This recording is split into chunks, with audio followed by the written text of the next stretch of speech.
नमस्कार, ये आकाशवाणी पटना है। अब आप अभिषेक दास से प्रादेशिक समाचार सुनिए। पहले मुख्य समाचार। प्रधानमंत्री नरेंद्र मोदी ने एनडीए सरकार के 11 वर्ष पूरे होने पर किसान कल्याण के लिए सरकार की प्रतिबद्धता दोहराई। विश्व बैंक की रिपोर्ट के अनुसार भारत में पिछले 11 साल में लगभग 27 करोड़ लोग अत्यधिक गरीबी से बाहर निकले। हिंदुस्तानी अवाम मोर्चा के संरक्षक और केंद्रीय मंत्री जीतन राम मांझी ने कहा, बिहार विधानसभा चुनाव को लेकर एनडीए के घटक दलों के बीच अगस्त महीने तक सीटों का हो जाएगा बंटवारा। और कुर्बानी का त्योहार ईद उल अजहा यानी बकरीद आज धार्मिक श्रद्धा और उत्साह के साथ मनाया जा रहा है। अब समाचार विस्तार से। प्रधानमंत्री नरेंद्र मोदी ने देश के किसानों के कल्याण के लिए सरकार की प्रतिबद्धता दोहराई है। एनडीए सरकार के 11 वर्ष पूरे होने के संदर्भ में श्री मोदी ने कहा कि यह सरकार के लिए गौरव की बात है कि उसने इस अवधि में देश के परिश्रमी किसानों की सेवा की। प्रधानमंत्री ने कहा कि सरकार ने मृदा स्वास्थ्य और सिंचाई जैसे मुद्दों पर विशेष ध्यान दिया, जो बहुत लाभकारी सिद्ध हुआ।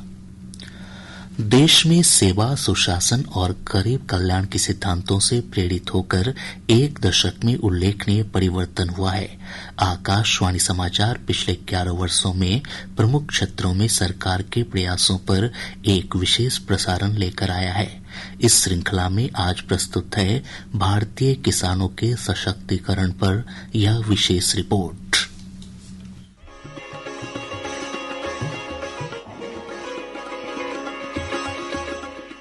पिछले 11 वर्षों में देश का कृषि क्षेत्र एक मौन क्रांति का गवाह रहा है। इसके पीछे बीज से बाजार तक के दृष्टिकोण की प्रेरणा रही है। कृषि में सरकार का बजट आवंटन लगभग 5 गुना बढ़ा है। 2013-14 में ये 28,000 करोड़ रुपए था, जो 2024-25 में बढ़कर 1,37,000 करोड़ रुपए का हो गया है। प्रधानमंत्री किसान योजना के अंतर्गत 3,70,000 करोड़ रुपए से अधिक की धनराशि 11 करोड़ किसानों तक सीधे पहुंचाई गई है। किसानों की वित्तीय सुरक्षा में भी सुधार हुआ।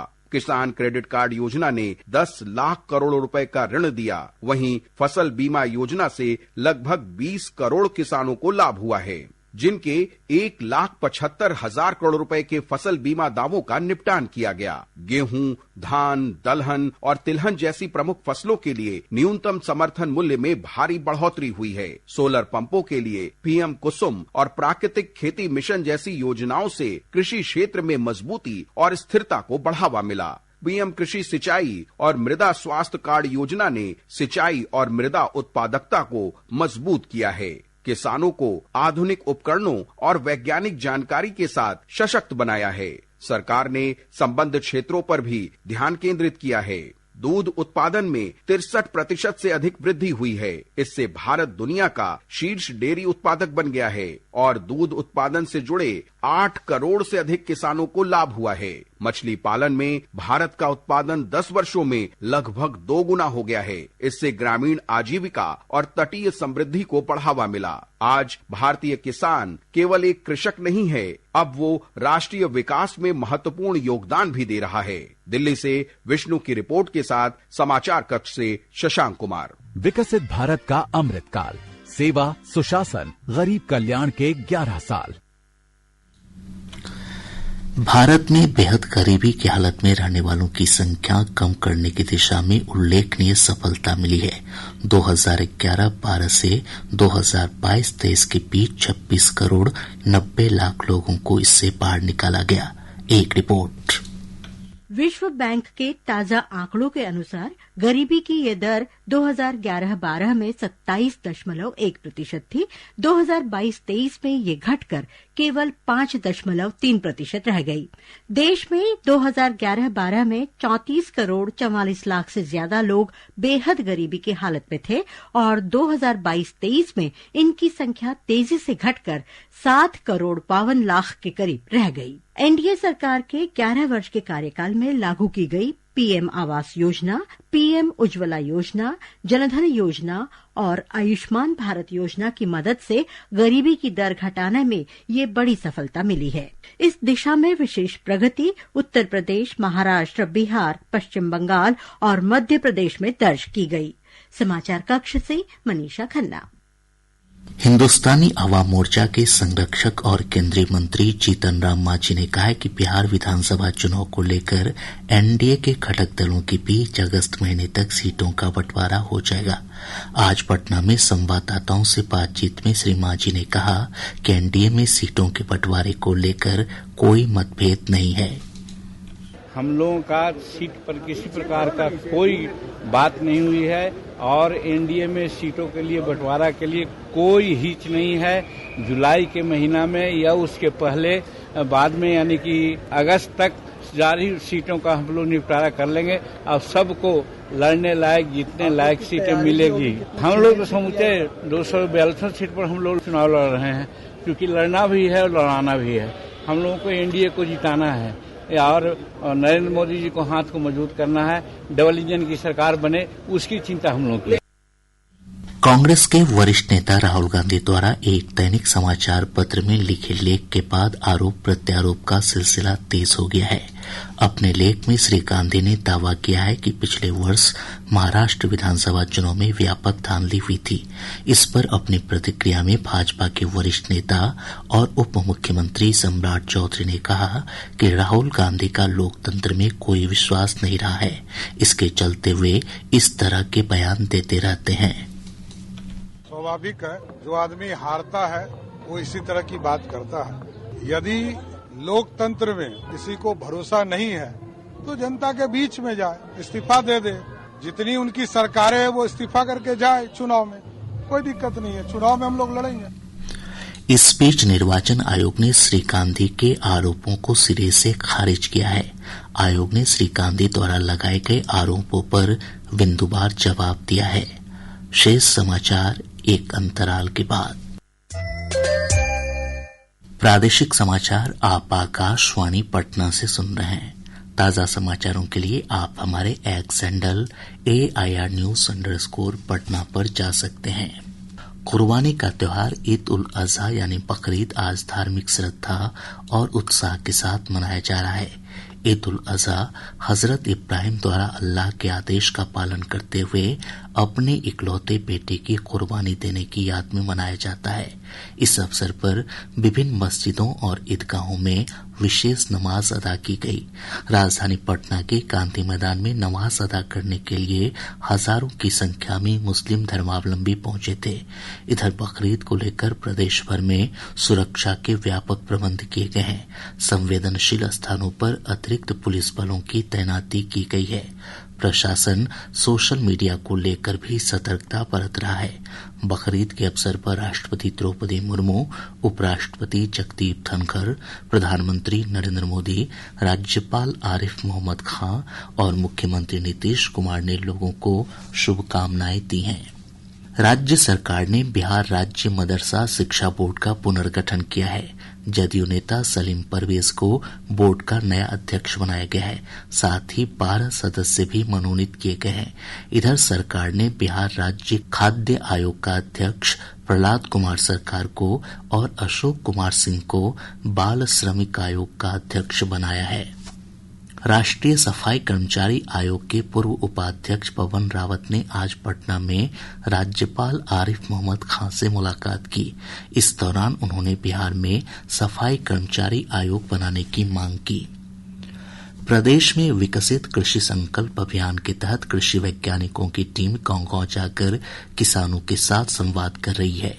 भारतीय कृषि अनुसंधान परिषद के पूर्वी अनुसंधान परिसर पटना के निदेशक डॉक्टर अनूप दास ने बताया कि संवाद के दौरान किसानों को नई तकनीकों के साथ साथ सरकार की विभिन्न योजनाओं की जानकारी दी जा रही है। किसानों का बीच में जाके हम लोग जो है नया तकनीक के बारे में, सपोज अभी जो है हमारा खरीफ फसल का समय है तो धान का कैसे नया तकनीक, धान की सीधी बुआई, उन्नत प्रजाति, हमारा जो है कैसे अच्छा से न्यूट्रिएंट मैनेजमेंट करे, समेकित कृषि प्रणाली के बारे में बात कर रहे हैं, मक्का के बारे में बात कर रहे हैं, मिलेट्स के बारे में बात कर रहे हैं, पशु स्वास्थ्य के बारे में बात कर रहे हैं, हमारा जो है बागवानी के बारे में बात कर रहे हैं। किसानों का नवाचार, वो एक दूसरे से जानकारी ले रहे, दूसरा जगह जाकर उसको शेयर कर रहे और किसानों से फीडबैक ले रहे। डॉक्टर अनूप दास के साथ पूरी बातचीत आकाशवाणी पटना द्वारा प्रस्तुत कार्यक्रम सामयिक चर्चा में आज रात 7:52 से सुनी जा सकती है। सबौर स्थित बिहार कृषि विश्वविद्यालय को राष्ट्रीय मूल्यांकन और प्रत्यायन परिषद नैक द्वारा A ग्रेड प्राप्त हुआ है। उप मुख्यमंत्री सह कृषि मंत्री विजय कुमार सिन्हा ने ये जानकारी देते हुए कहा कि यह मान्यता विश्वविद्यालय की उच्च शिक्षा, अनुसंधान, नवाचार और राष्ट्र निर्माण के प्रति प्रतिबद्धता का परिणाम है। 12वीं कक्षा उत्तीर्ण छात्रों के लिए होटल प्रबंधन के क्षेत्र में कैरियर की काफी संभावनाएं हैं। होटल प्रबंधन संस्थान IHM बोधगया के प्रमुख धीमान बनर्जी ने बताया कि आतिथ्य, पर्यटन, स्वास्थ्य और पोषण तथा कैटरिंग जैसे क्षेत्र में कैरियर बनाने के इच्छुक छात्र संस्थान से जुड़ सकते हैं। 10+2 पास बच्चे इसमें एडमिशन ले सकते हैं। उनको जॉइंट एंट्रेंस पास करना पड़ता है और जॉइंट एंट्रेंस के पश्चात एक काउंसलिंग सेशन होता है। काउंसलिंग सेशन के माध्यम से वो अपना कॉलेज चॉइस करके, चूज करके एडमिशन ले सकते हैं। तो बच्चों से निवेदन ये होता है कि आप आए, हमारे कॉलेज में इंफ्रास्ट्रक्चर देखें, फॉर्म फिलअप करें और एंट्रेंस एग्जाम ऑनलाइन होता है, उसमें you apply, you sit for that exam, बैठिए, आप उस एग्जाम को पास कीजिए और तुरंत आपका एडमिशन हो जाता है। 200% प्लेसमेंट है। एक बच्चे को एक नहीं, दो नहीं, तीन जॉब मिल जाती है। राजधानी पटना में कोविड के नए मामलों के मिलने का सिलसिला जारी है। पिछले 24 घंटों के दौरान 9 मरीजों में कोविड संक्रमण की पुष्टि हुई है। Civil surgeon doctor Avinash Kumar Singh ने बताया कि जिले में अब तक 45 लोग संक्रमित हुए हैं। इनमें से 17 पूरी तरह स्वस्थ हो चुके हैं।